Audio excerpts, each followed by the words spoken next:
current climate as Americans. I was sitting there and I was listening to this, and I felt like you had your hand on the pulse of our culture in a lot of ways, past and present. I mean, was that intentional when you were creating the music, or is that just something that was a byproduct, unintentional byproduct? Wow, what you just said is really awesome, and I feel kind of overwhelmed by how. Yeah, I feel like that's really undeserving, but it's awesome that you feel that way about the music. I don't think, again, like John Paul and I continually sort of laugh at the fact that a lot of what we do is sort of following the muse and following the stories that are happening in our own lives. And as we're a part of the culture and a part of what's happening right now, I think that just sort of quietly oozes and seeps into the music. But it's not an intentional sort of like, let's make sure that we cover these particular emotions or these particular events that are happening. But we do, I remember writing the song on the day that Obama was, was officially, in office and being sworn in. And somehow that made its way subconsciously into a song that we ended up writing, though you can't actually tell it. But I feel like I'm blabbing. What would you say to that, John Paul? I thought you were being very. I thought that was great. I could have listened all day. I'll pay you. Yeah, I'll pay you later. Thanks. Well, I think that's the testament to doing the collaborative thing. Is that what we do doesn't become intensely personal to one person, and that tends to bother me sometimes listening to solo artists. Is that it becomes all about them and about their hardships. And I think because we have the two of us coming at things from a different angle, not only from the female-male perspective, but she's married, I'm married, to two different people, and we live in totally different, even though we're both in the South, it's really different where we live. And so we bring all these things to the table, and so some sort of generality comes out of all of that. And maybe that's it. Maybe that's why we're tapping into it. But like she said, we really, really try not to think about it and just let it fall out and say, what would I like to hear? Right. Here it is. Well, it is really interesting, that you touch upon, kind of coming from two different places. Because that's sort of what I noticed as I was listening to the music. While we're on the subject of the music itself, there's a lot of juxtaposing ideas. And imagery. One of my favorite lyrics that since I've only had the opportunity to listen to this album for a couple of days, but one of my favorite lyrics that struck me was Swan dive down 11 stories high, hold your breath until you see the light, and then don't go without me. C'est la vie, c'est l'amour. Yeah. I thought it was brilliant because there's this sense of, again, getting back to what you guys were thinking a little bit, but there's a sense of encompassing loss and pain and all this stuff. But the interesting thing is that, there's also the opposite emotion, that you seem to try to play at the same time, because if you have pain and loss, there's also a sense of you must have loved once, or you must have, been there.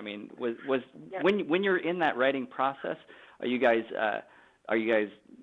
playing that back and forth, saying what about this and what about that, and should we, how does that play into your creating, when you actually sit down to create? I think we most definitely do that. I think we sit back and we decide, all right, is this just too maudlin? Is this going one way too far? Does it need a breath of fresh air? There's songs like Falling that really never allude to things being better. They allude to things needing to end. So sometimes, but sometimes there's hope in that, where you finally decide, all right, it's time to move on and things are going to be better. That's my idea of a great love song, is a song that says everything in the world sucks except you. Right. Yeah. Or sometimes you don't even have to say you love me. That's my idea of a positive love song. That's my idea of one. I think you're right that it's I think, like John Paul was talking about, in terms of, bringing the different perspectives, whether it's male or female, or, our own stories, which are quite varied, like between the two of us, I think bringing each of the stories together sort of does make it a stew. And I think a lot of what we write about is naturally about tension. Mm-hmm. That with every time you say yes to something, you're saying no to something else. And every time you're choosing one person, you're saying, I don't choose all the rest of you, and I think that's something that inadvertently, I think John Paul and I both are keenly aware of in our own lives, and that translates into music too. Yeah. Like you said, if we've experienced loss, it's because we've felt emotionally loved somebody, and I think that it's great that people are able to pick that up. That encourages me that you can pick that up, because we don't want to be dark just to be dark, and we don't want to be trite. We want to write about things that are real, and so much of what life is about those small battles every day. It's about the tension that we all sort of walk in every single day. So to write about that only seems natural, I think, to both of us. Right. Well, I definitely feel that that's kind of what I guess, country music to some extent, that sort of had a bad rap for a little while about, everything, you lose everything in a country song or whatever. But sure.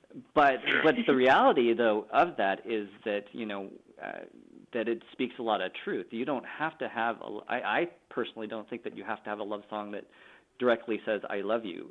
It could speak of all of the moments where you loved someone and they're no longer there, or something like that. So at least that's my impression of your music in particular. Getting back to that is that that's what I loved, was that you probably had, I would argue that you might have had half of the songs that you created on Barton's Hollow were love songs in some sense, even if you didn't directly say it. Oh, I would totally agree with that. I would totally agree with that. I think that the parameters that people put around a love song are kind of ridiculous and myopic. I mean, there's so many different ways to look at it, and so many different viewpoints. But thanks, man. It's, you're welcome. To only have the album a couple of days, man, that's pretty amazing. Thank you very much. You're welcome. Yeah. Okay, let's talk a little bit about the name of your group. How did you come up with a name like Civil Wars? It was. Well, I wanted to be the Korean War, but wouldn't go for it. Oh my gosh! Are you done? Are you gonna keep going? No. Can you imagine the touring things that we could do with that? Come on. You're still going. Not right now. You're still going. Not right now. You're still Just going. probably not a good idea. All right, go ahead. It really was. It was a series of weeks where we were, after John Paul was sort of like scuffing his heels on the ground a little bit. It was like, so do you want to be in a band together? And me being very excited to do that, and also feeling shy to even talk about, what it could be like. I think we started looking into the few songs that we had already written together, and a lot of them, like I just mentioned, a lot of them sort of speak about like personal battle or struggle within yourself, or things that you're warring with, either with somebody else or with even what you believe, or who you love or who you don't love, or who you hate, who you don't hate. I mean, it's all of those things of sort of airing out the fact that everybody is enduring a great battle, whether or not that they let people in on that. But it can also be great, also can mean quite quiet and behind the closed doors, just as much as it can be out in the open. And so I think that was, and then, the fact of the matter is, like, I moved from Northern California to Nashville like 11 years ago, and John Paul is a good old Southern, not old, but a good Southern gentleman, and I think that too, we wanted to make sure that the music the style somehow was represented in that, and that was kind of what we landed on. Mm-hmm.